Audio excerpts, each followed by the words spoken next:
Buenas tardes. La semana anterior os proponía la práctica de permanecer en el testigo y experimentar la diferencia que se produce cuando estamos ahí en lugar de estar en la mente pensante. Hoy quería proponeros otra práctica que va absolutamente en la misma línea, es la práctica de observar la mente. Es la misma, en la misma dirección, porque realmente quien observa la mente es el testigo. Pero así como en la semana anterior el acento estaba puesto sencillamente en descansar en el testigo, como lugar de quietud, de descanso, de atención desnuda, aquí el acento, si queréis, está puesto en la actividad que desde el testigo podemos hacer de cara a observar la mente.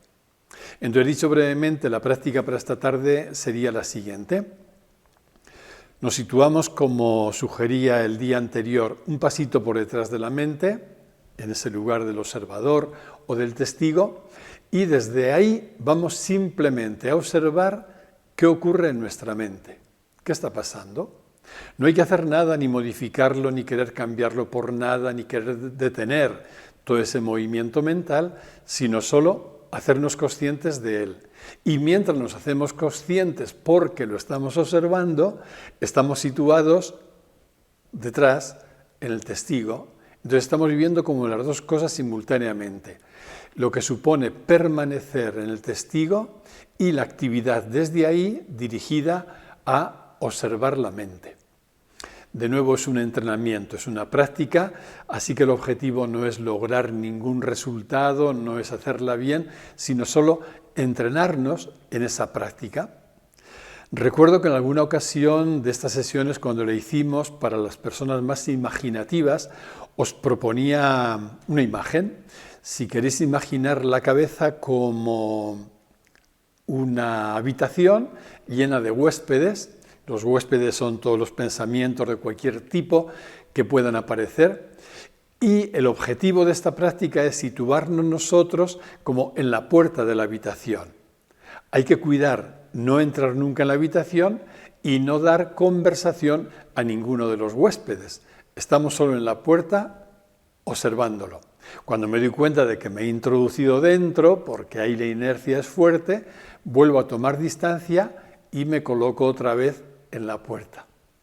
Vamos a dedicar unos minutos a esta práctica, situándonos como un pasito detrás de la mente y durante unos minutos sencillamente vamos a observarla. Si os ayuda a tener de trasfondo una pregunta, la pregunta podría ser esta: ¿qué pensamientos pasan ahora por mi mente? Y ahí nos vamos a quedar durante unos minutos.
Poco a poco vamos abriendo los ojos.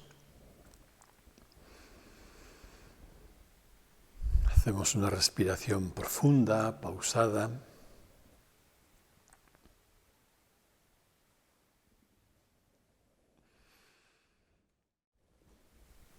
La práctica de la observación de la mente, sobre todo en la medida en que nos vamos familiarizando con ella, constituye la fuente de nuestra libertad interior, porque, como veremos enseguida, lo que nos quita la libertad interior no es nada de fuera, son solo detonantes, despertadores, pero lo que realmente me quita la libertad interior siempre está dentro, y con muchísima frecuencia tiene que ver con el mundo que mi mente me construye.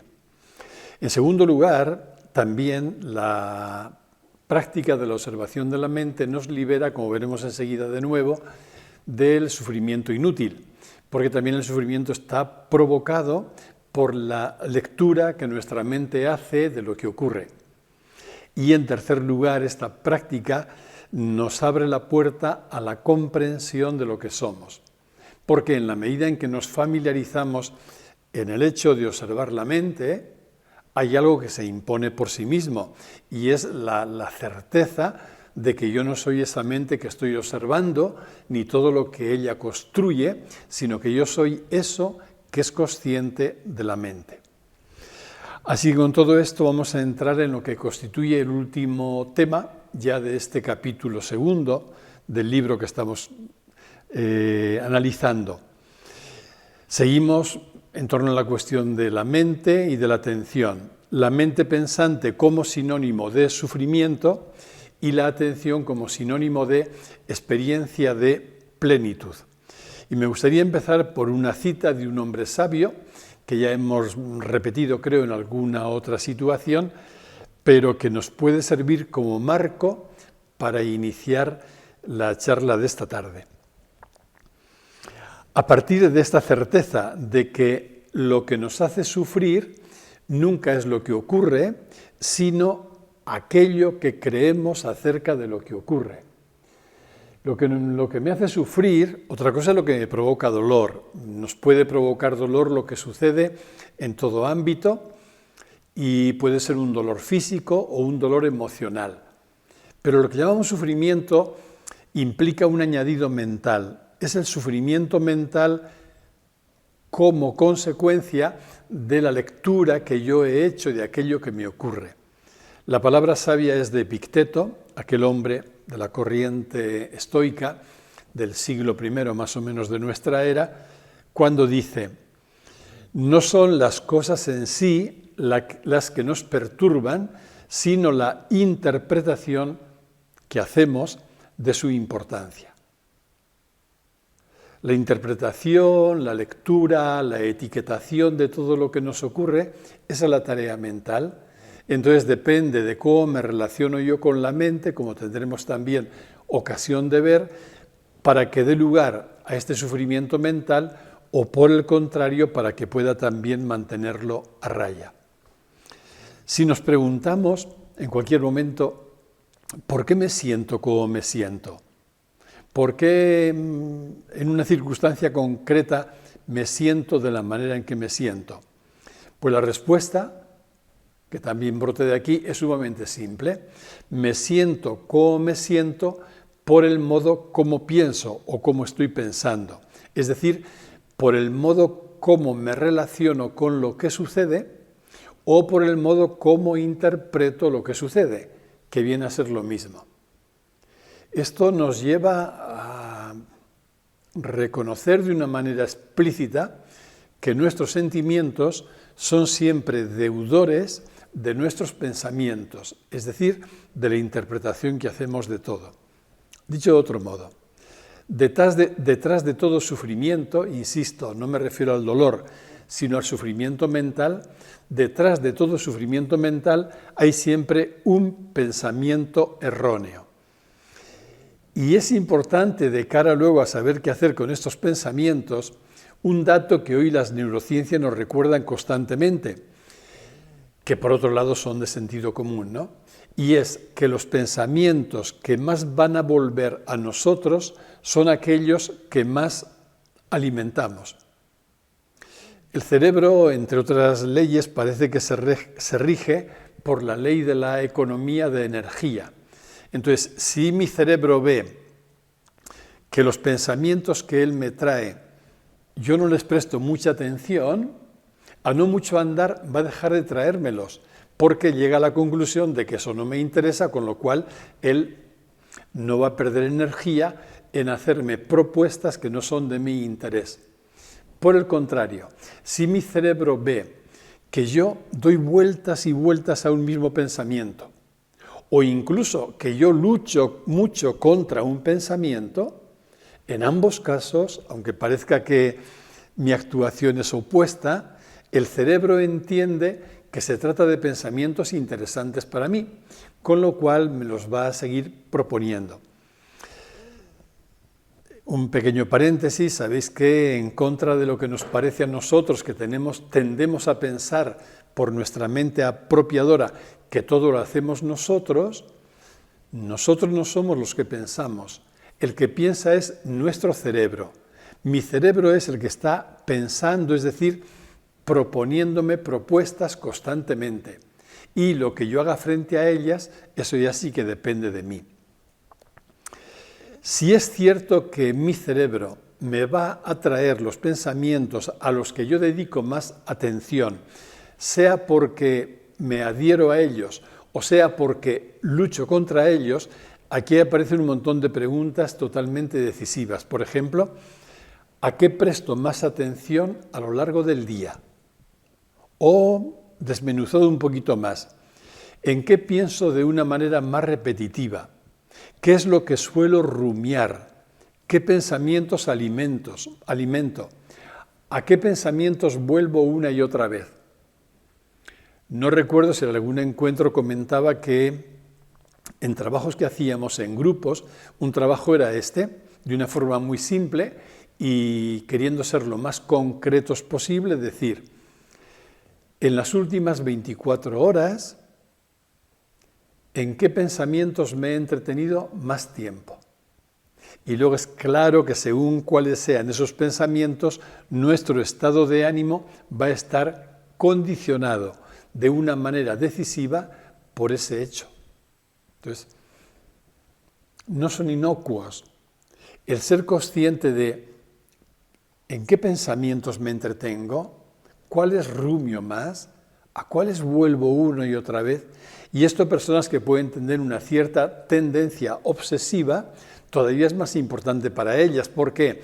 Porque sin darse cuenta van a estar cayendo siempre en el mismo tipo de pensamientos o pensamientos del mismo color, con lo cual las consecuencias para su vida cotidiana, para su estado de ánimo, van a ser decisivas. Es cierto que entre lo que me sucede, lo que sea, y lo que siento después, pasa solo medio segundo. Algo me ocurre, una circunstancia, una opinión, algo que me llega, y eso genera en mí casi instantáneamente un sentimiento o una emoción. Solo hay medio segundo, dicen los neurocientíficos, pero ese medio segundo es totalmente decisivo para ver el modo como luego me sentiré. ¿Qué hago yo en ese medio segundo? El qué hago yo significa qué leo acerca de lo que me está ocurriendo, cómo interpreto lo que me está sucediendo. Esa interpretación, aunque sea casi fulminante, automática, casi instintiva y que dure solo eso, medio segundo, va a condicionar ya todo mi estado de ánimo. ¿Esto a qué nos lleva? A algo que constituye el núcleo de todo lo que son las prácticas meditativas, incluido también el mindfulness, ¿no? A la importancia decisiva de tomar distancia de la mente gracias a la atención. Esto, y no otra cosa, es lo que hemos llamado antes la práctica de observar la mente. Porque claro, la mente no puede ser observada desde ella misma. Esto es una capacidad que los seres humanos tenemos y que constituye también una herramienta psicológica. Pero de lo que hablamos aquí no es de una mente que vuelve sobre sus propios contenidos, sino de una toma de distancia de la mente que forzosamente nos tiene que situar en otro lugar. Ese otro lugar es el lugar del observador, es el lugar de la atención o es el lugar del testigo, como le queramos llamar. Por tanto, la cuestión decisiva, planteada ahora de este modo, sería esta: ¿cómo vivo yo la relación entre el pensamiento y la atención? El pensamiento es el yo mental, es la mente que está todo el rato haciendo lecturas, interpretaciones, poniendo etiquetas a todo lo que me ocurre y a toda circunstancia. Por el contrario, la atención o el testigo es esa otra instancia, ese otro lugar desde el que yo puedo tomar distancia de la mente y por tanto dejar de creerme las interpretaciones que ella hace. La cuestión es esta: ¿cómo vivo yo esa relación? O si queréis, ¿dónde estoy yo más rato en mi vida cotidiana? ¿En la mente y sus películas o en el testigo que la observa? ¿Y cómo puedo favorecer, teniendo en cuenta los frutos que se derivan de esta toma de distancia, cómo puedo favorecer en mi vida cotidiana el paso cada vez más frecuente, más rápido, de la mente pensante al testigo? De lo que no cabe duda es de que nuestro poder radica en la atención. Atención en cuanto a capacidad de toma de distancia de la mente pensante y en cuanto a capacidad de situarnos en el testigo. Ese es nuestro poder. De hecho, cuando retiramos la mente de los pensamientos, ellos poco a poco irán dejando de aparecer por aquello que decía antes, ¿no? Porque si mi cerebro ve que no presto atención a las propuestas que él mismo me está lanzando constantemente, a los pensamientos que él me propone, si no les presto atención porque no me aferro a ellos, pero tampoco porque no lucho con ellos, antes o después el cerebro dejará de enviarme esos pensamientos, con lo cual habré creado una nueva ruta sináptica en la que descubriré sorprendido que aquellos pensamientos que antes tenían un poder incluso de atormentarme, poco a poco están desapareciendo o dejando de hacerse presentes. La atención, decía también al inicio, no solo es la llave que nos permite liberarnos de nuestro sufrimiento mental o sufrimiento inútil, sino que es la puerta que nos abre a comprender más en profundidad y de una forma más experiencial qué es lo que somos. La atención es la que nos permite ir tomando distancia de nuestras propias creencias en cuanto a construcciones mentales y nos capacita para poder soltarlas. Soltarlas no significa que tenga que renunciar a mi parecer, a mi punto de vista, a mi propio mapa mental.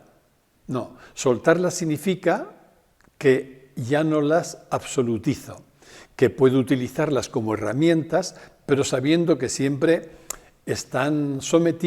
van a estar sometidas a un cuestionamiento.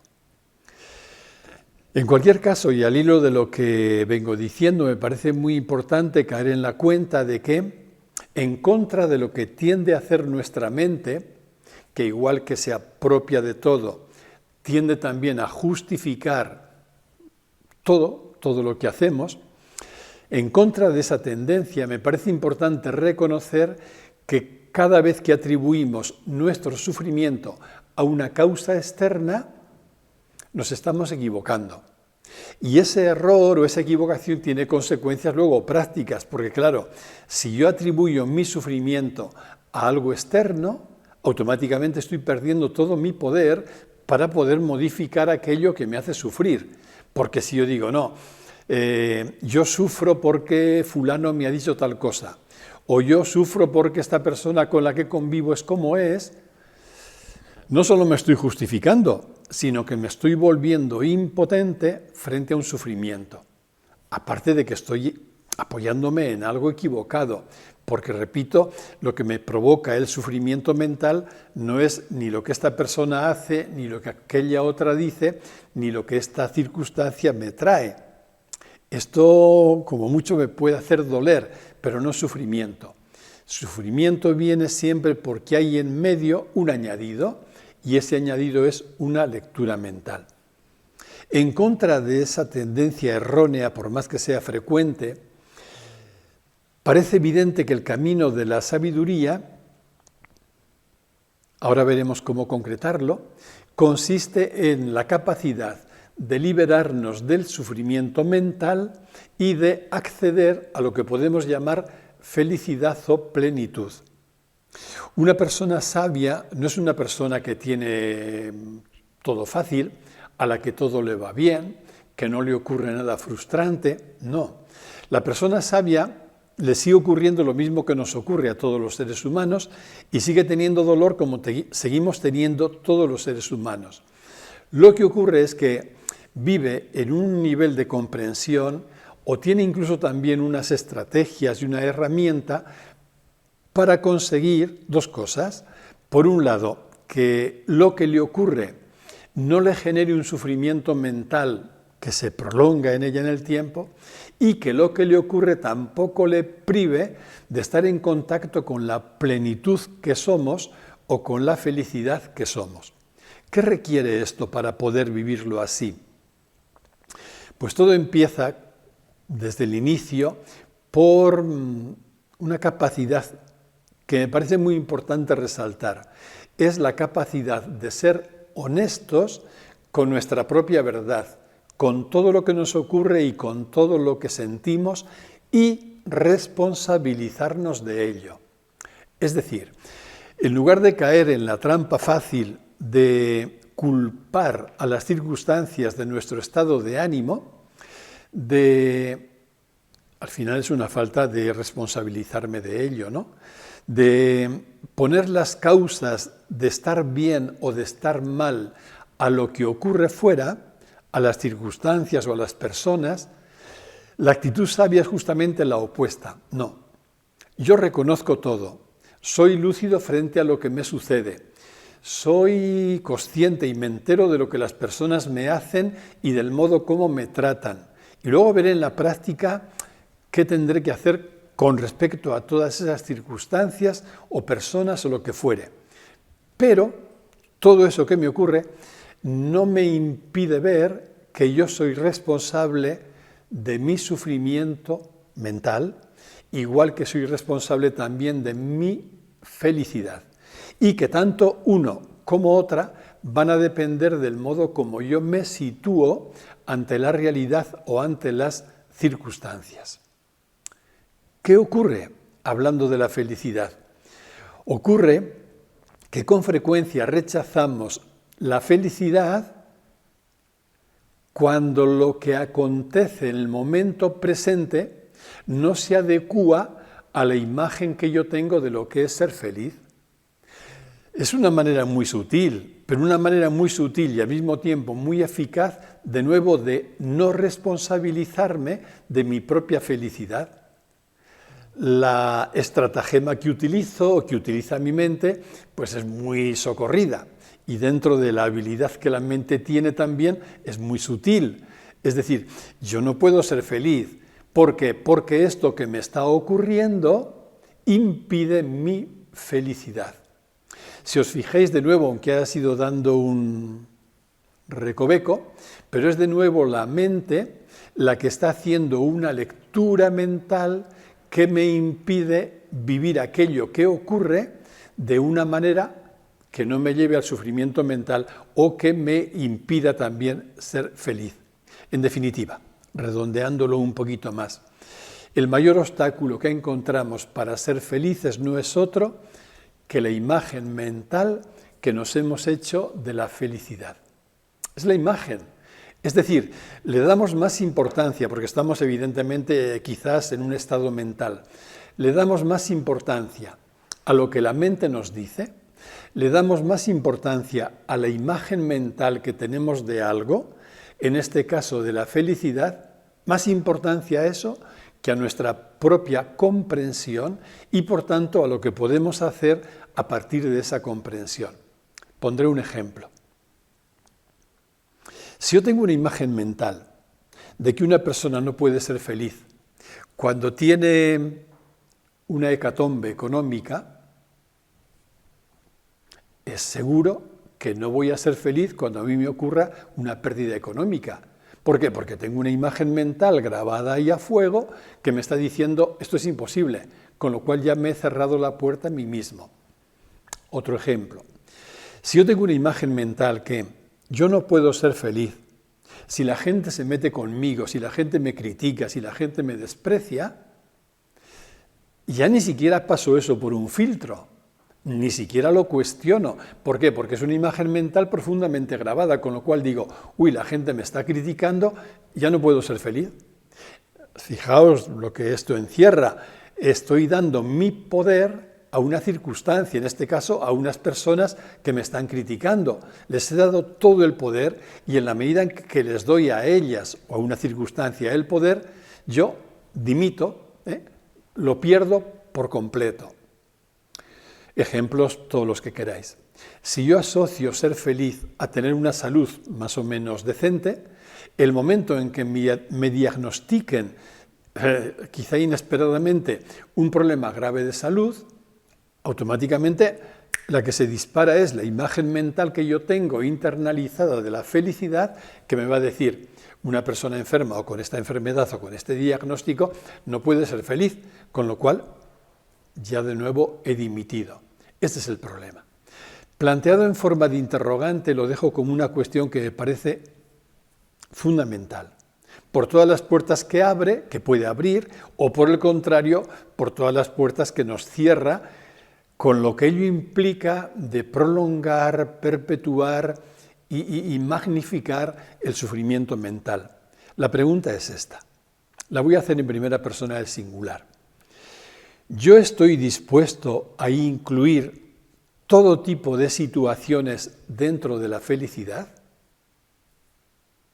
¿Estoy dispuesto a incluir cualquier situación que me ocurra dentro de la felicidad? Un problema económico, un problema de salud, un problema afectivo, una cuestión inesperada. Todo lo que ocurra, sea lo que ocurra de entrada, yo estoy lo suficientemente abierto, vivo una comprensión suficiente que me permite integrar cualquier circunstancia que ocurra, por dolorosa o frustrante o desconcertante que sea de entrada, puedo incluir toda esa circunstancia dentro de lo que llamo, de lo que es la felicidad. Dicho de otro modo, ¿estoy dispuesto a ser feliz en cualquier situación?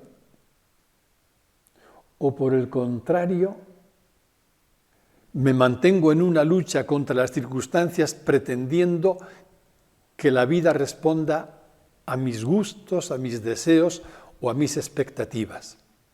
Está claro que si me mantengo en esta postura, aunque sea de una forma inconsciente, ni siquiera verbalizada, ni siquiera pensada, pero si yo estoy condicionando mi felicidad al hecho de que las cosas me salgan como yo pretendo que tienen que ser, o que la vida, como digo, vaya respondiendo a mis expectativas, está claro que no incluyo todo en lo que es la vivencia de la felicidad, con lo cual estoy haciendo mi felicidad imposible, totalmente imposible. ¿Por qué?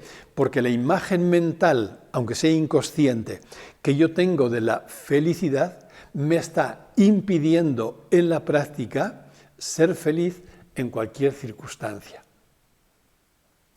Más en concreto, a lo que esto conduce es a desarrollar en nosotros la capacidad de detectar estos pensamientos que producen malestar, que producen sufrimiento, y ejercitarnos en soltarnos. Si lo vemos desde este ángulo de la felicidad de la que estábamos hablando, es sabiendo que mientras yo esté bien situado, podré experimentar dolor, podré experimentar vulnerabilidad, por ejemplo, en situaciones como esta que estamos viviendo de la pandemia y que se prolonga.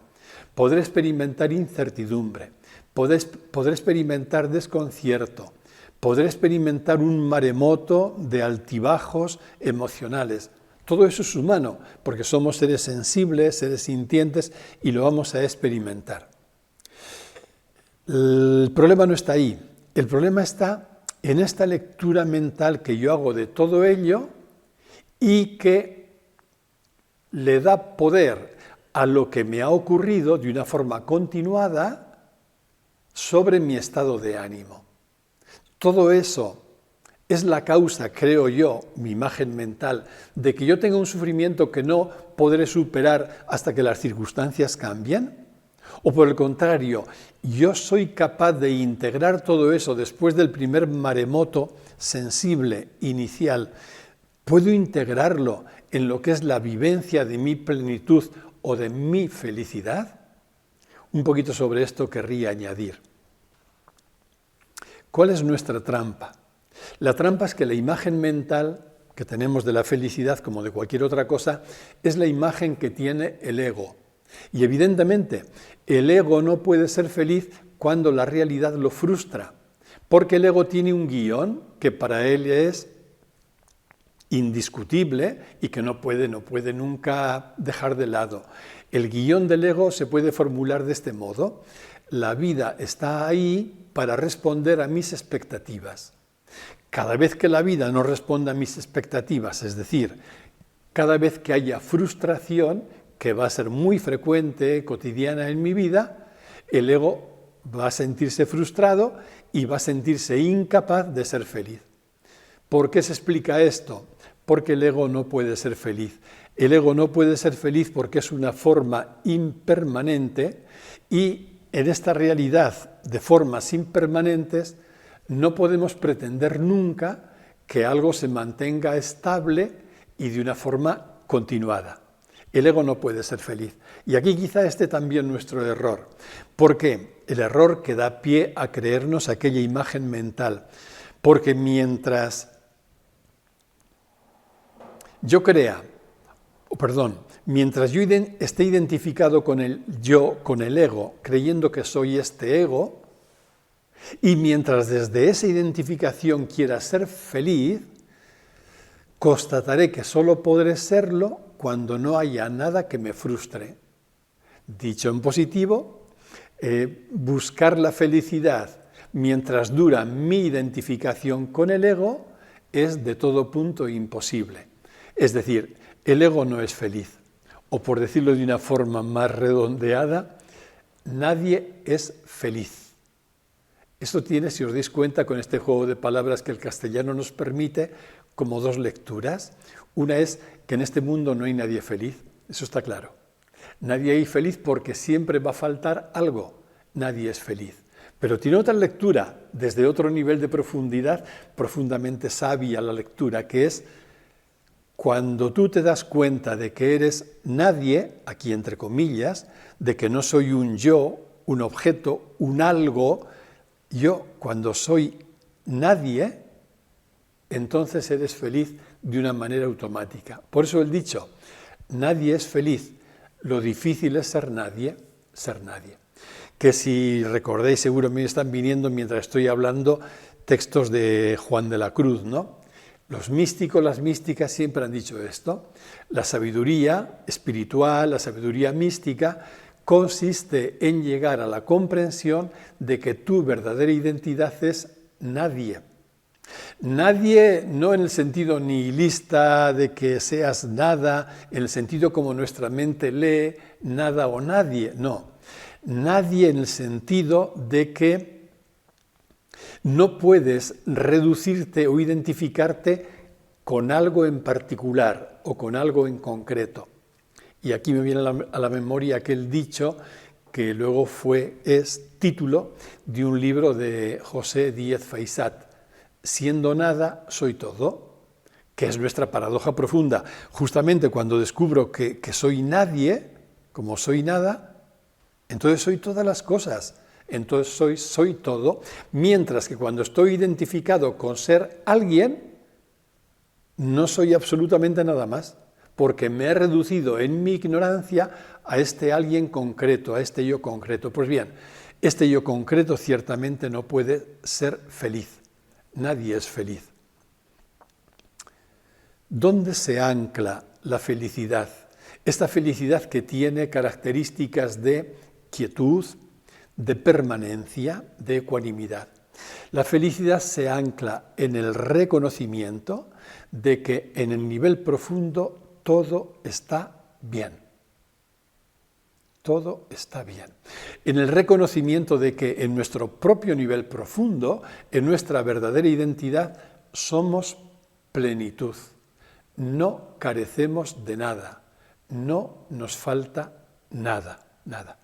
Pero lógicamente cuando yo afirmo que en nivel profundo somos plenitud, el sujeto que hace esa afirmación nunca puede ser el ego, porque el ego no es, repito, nada más que una forma impermanente y como tal profundamente carenciado. Y el ego puede decir, me falta todo, y tiene razón. Siempre nos va a faltar algo si estamos identificados con el ego. La comprensión, porque al final, como veis, todo se ventila en la comprensión que nos libera de la ignorancia es la que nos hace caer en la cuenta de que no somos el ego con el que nuestra mente nos había identificado, es solo una construcción mental, es solo una, entre comillas, identidad pensada, sino que somos eso que es consciente de todo, la consciencia que es una también con la plenitud. En lo que somos, y esta es nuestra paradoja, todo está bien, lo cual no niega, es la otra cara de la paradoja, que en la forma en la que nos movemos, todo es mejorable. Articular ambas afirmaciones que para la mente resulta imposible porque las ve como contradicción, todo está bien y todo es mejorable. Articular esto de una forma sabia en lo que llamamos no dualidad, este es el secreto de la sabiduría. Y una última matización en este campo. Decir que todo está bien en el plano profundo no es ninguna ingenuidad. Al contrario, es colocarnos en ese nivel profundo y desde ahí, desde la comprensión, lo que se nos hace patente es que mirado desde ese nivel, todo es perfecto. Lo que ocurre es que desde la mente vemos las cosas solo en su apariencia y su apariencia nos parece, con razón, tan imperfecta, tan mejorable. He puesto ahí la metáfora del tapiz. Cuando tú ves un tapiz, lo ves de frente, lo ves como totalmente terminado, todo está en su lugar, todo es despierta admiración, contemplando la belleza que encierra, porque lo estás viendo bien. Sin embargo, cuando ese tapiz lo miras desde el revés, desde el otro lado, no ves nada más que un conjunto de hilachas ahí mal trenzadas, ¿no? Dices, pero esto qué mal está, esto es horrible. Las dos miradas tienen razón. Lo que ocurre es que cada una está vista desde una perspectiva diferente también. ¿Qué nos ocurre a nosotros? Con frecuencia desde nuestra mente lo que nos ocurre es que tendemos a ver la apariencia y a quedarnos en ella. Entonces yo os miro a vosotros y estoy viendo de entrada la apariencia, lo que los sentidos y a partir de los sentidos la mente me permite ver. Pero ¿qué hay más allá de la apariencia? Vosotros me veis a mí, veis también una apariencia, que hay algo.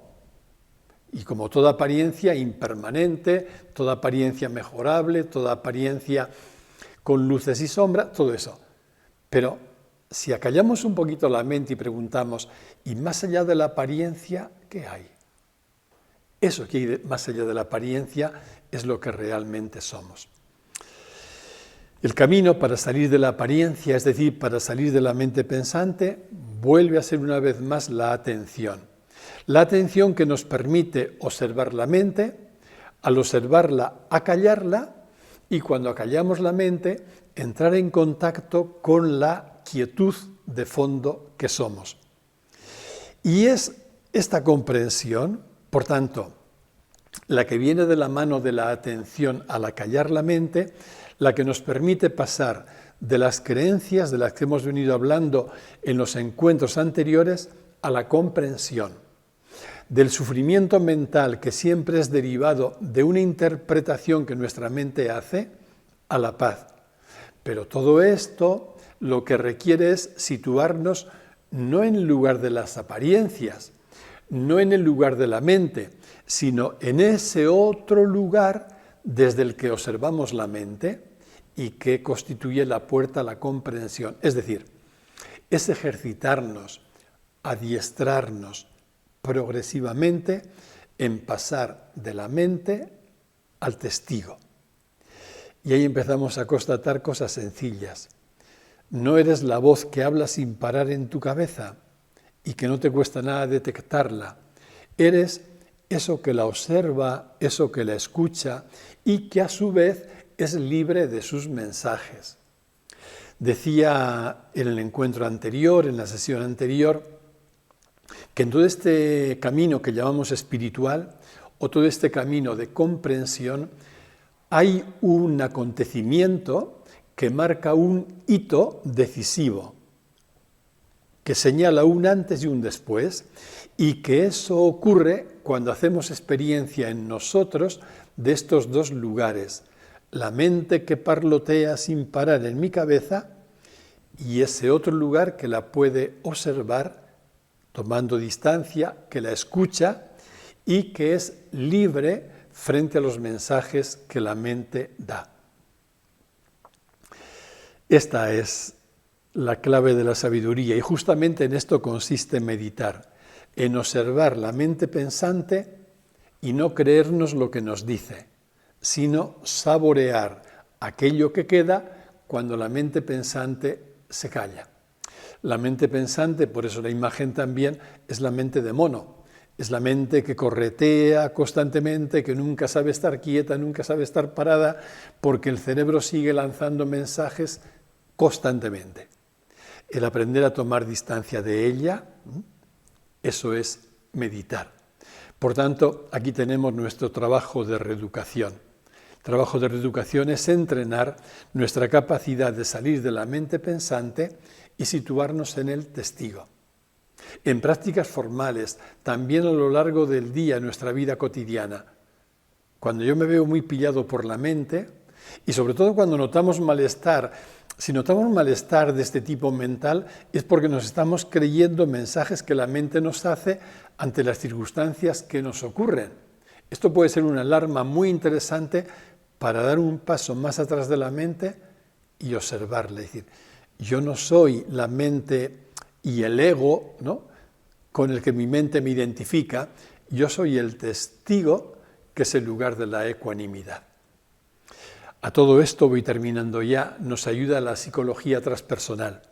Y con ello quiero terminar porque, como decía al principio, estamos en el final hoy ya del segundo capítulo del libro y la sesión siguiente empezaremos con el próximo, con el tercero. ¿Qué hace la psicología transpersonal en todo esto? La psicología transpersonal, como vengo repitiendo, integrando la aportación de todas las corrientes psicológicas anteriores, psicoanálisis, conductismo, humanismo, etc., pretende afrontar la doble fuente de nuestros sufrimientos. Esa doble fuente son los llamados accidentes psicológicos que hemos podido tener en nuestra historia ya desde la infancia y la ignorancia espiritual que nos identifica con la mente pensante y con toda esa serie de consecuencias erróneas a las que me he referido esta tarde.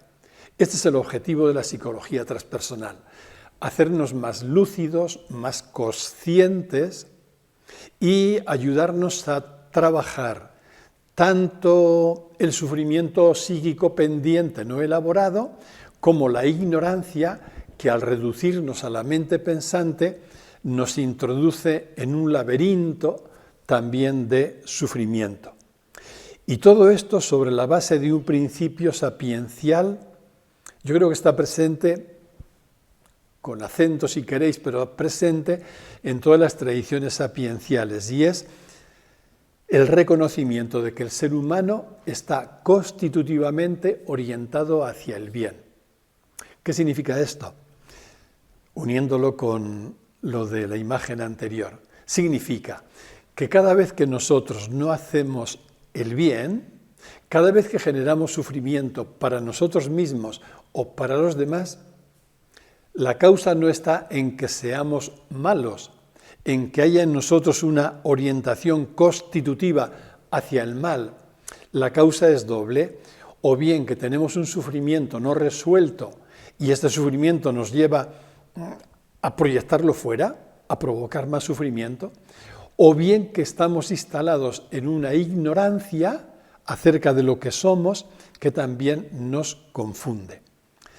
Decir que el ser humano está constitutivamente orientado hacia el bien significa decir que en cada momento hace lo mejor que sabe y lo mejor que puede de acuerdo con su mapa mental, de acuerdo con la lectura que su mente le permite hacer de la realidad, aunque haga mucho daño y aunque esa lectura sea muy errónea, será la causante de que genere sufrimiento, pero con lo que esa lectura le permite está haciendo lo mejor que sabe y lo mejor que puede. Es decir, nadie tiene mala voluntad.